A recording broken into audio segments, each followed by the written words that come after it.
యాదాద్రి భువనగిరి జిల్లా భువనగిరి ప్రభుత్వ జిల్లా ఆసుపత్రి సిబ్బందిపై జిల్లా కలెక్టర్ హనుమంతరావు కఠిన చర్యలు తీసుకున్నారు. 3 గంటల పాటు ఆసుపత్రిని క్షుణ్ణంగా పరిశీలించిన కలెక్టర్ ఆకస్మిక తనిఖీ నిర్వహించారు.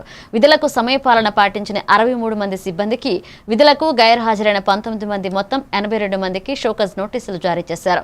ప్రభుత్వ ఆసుపత్రుల్లో ప్రజలకు మెరుగైన వైద్యం అందించాలి అంటే సిబ్బంది బాధ్యతాయుతంగా పనిచేయాలని కలెక్టర్ సూచించారు. నిర్లక్ష్యం సహించేది లేదన్నారు. విధుల్లో అలసత్వం వహిస్తే కఠిన చర్యలు తప్పవని స్పష్టం చేశారు.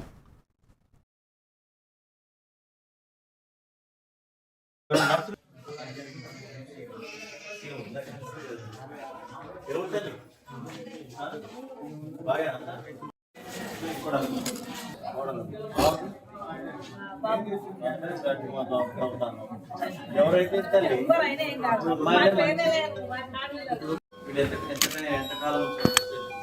depending on the gestation ఎంత ప్రీమెచ్యూర్ అన్నట్టు బాగా సిక్కుగా ఏ టైం చూస్తారు ప్రతి అవర్ చూస్తారా ఎవ్రీ అవర్ కి మన చాటింగ్ వస్తుంది